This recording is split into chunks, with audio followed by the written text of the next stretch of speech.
Γεια σας, είμαι η Μυρτώ και είμαστε σε εργαστήριο φαρμακολογίας μαζί με τον κύριο Βαγγέλη και θα μας πει για το project του.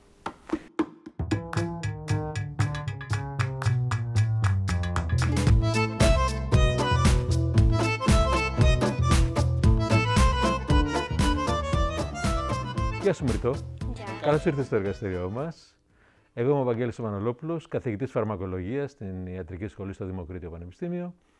Και αυτή εδώ είναι η αίθουσα εργαστηρίων του Εργαστηρίου Φαρμακολογίας, που έρχονται οι φοιτητές και μελετάμε τα φάρμακα. Ξέρεις τι είναι τα φάρμακα? Ναι, παρακάτω. Να σου πω εγώ λοιπόν, τα φάρμακα είναι πολύ απλό. Είναι οι ουσίες που χρησιμοποιούν όλοι οι άνθρωποι όταν αρρωστήσουν για να γίνουν καλά.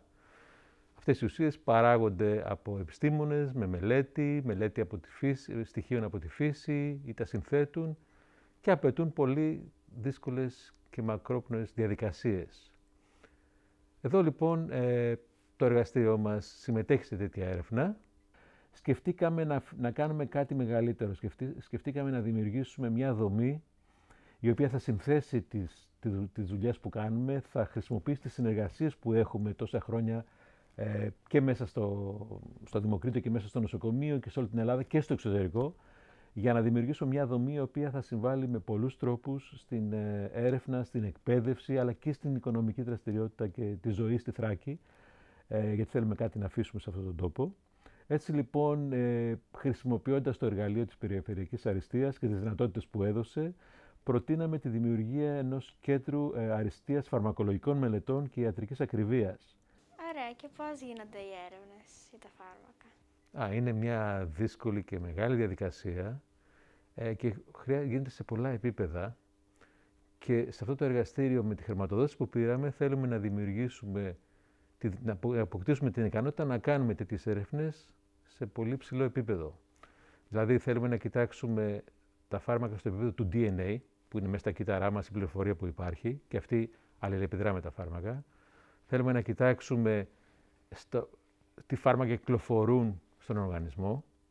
Θέλουμε να κοιτάξουμε, να δημιουργήσουμε συστήματα που μπορούμε να μιμηθούμε τη δράση των φαρμάκων, ώστε να μην τα δίνουμε στους ανθρώπους, να τα δίνουμε πρώτα σε κύτταρα απομονωμένα ή σε ζώα και να βλέπουμε τη δράση των φαρμάκων και μετά, αν όλα είναι καλά, να τα δίνουμε στους ανθρώπους. Και όλα αυτά θέλουμε να τα αναλύσουμε, θα τα αναλύουμε μετά με τα εργαλεία της βιοπληροφορικής. Και τι είναι η βιοπληροφορική? Η βιοπληροφορική είναι η χρησιμοποίηση ηλεκτρονικών υπολογιστών για να αναλύσουμε τα δεδομένα που παίρνουμε από τα πειράματα, γιατί είναι πάρα πολλά πειράματα, και ένας άνθρωπος είναι πολύ δύσκολο να κάτσει με το μολύβι και το χαρτί να υπολογίσει.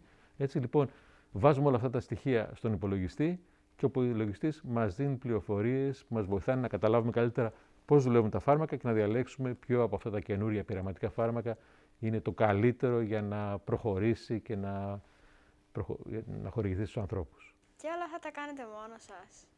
Όχι βέβαια. Θα ασχοληθούν πάρα πολλοί άνθρωποι, νέοι επιστήμονες κυρίως, βιολόγοι, γιατροί, φαρμακοποιοί, οι οποίοι θα συμβάλλουν σε αυτή την έρευνα και θα αποκτήσουν και ήδη γνώσεις ώστε να έχουμε περισσότερη γνώση στην Ελλάδα για το φάρμακο και να γίνουμε μια καλύτερη χώρα σε αυτό το θέμα. Θέλουμε να δημιουργήσουμε και μια δομή που θα είναι και οικονομικά βιώσιμη, θα φέρει νέους επιστήμονες, θα φέρει συνέδρια. Μια δομή η οποία θα μείνει και θα συμβάλλει στην τοπική οικονομία μέσω της προσέλκυσης κεφαλαίων από φαρμακευτικές εταιρείες ή από άλλες δομές που κάνουν έρευνα για τα φάρμακα και θα μπορούν σε αυτή την δομή να κάνουν ένα κομμάτι της έρευνάς τους σε ανταγωνιστικές τιμές, γιατί όλα αυτού του τύπου η έρευνα είναι πολύ ακριβή στη Δυτική Ευρώπη. Άρα ένα αξιόπιστο κέντρο που μπορεί να κάνει επιστημονικά υψηλό επίπεδο έρευνα θα μπορούσε να τραβήξει, να προσελκύσει πολλά τέτοια κεφάλαια ανάπτυξη φαρμάκων από φαρμακευτικές εταιρείες του εξωτερικού. Και ήδη υπάρχουν κάποιες τέτοιες συνεργασίες σε μικρό βαθμό. Πιστεύουμε ότι με ένα τέτοιο κέντρο θα μπορέσουμε πραγματικά να τις αυξήσουμε, να τις πολλαπλασιάσουμε. Μυρτώ μου, ελπίζω να κατάλαβες λίγο παραπάνω τι θα κάνουμε εδώ. Σε ευχαριστώ πάρα πολύ για αυτή την επίσκεψή στο εργαστήριό μας. Και ελπίζω την επόμενη φορά που θα σε έχουμε εδώ θα δεις και όλα τα πράγματα που θα έχουμε κάνει μέσα από τις μελέτες μας.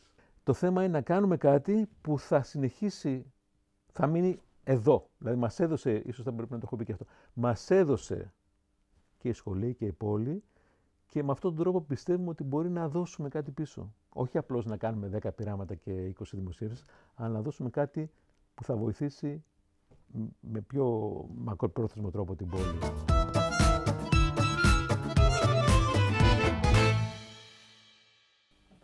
Τίποτα λιγότερα. Αυτό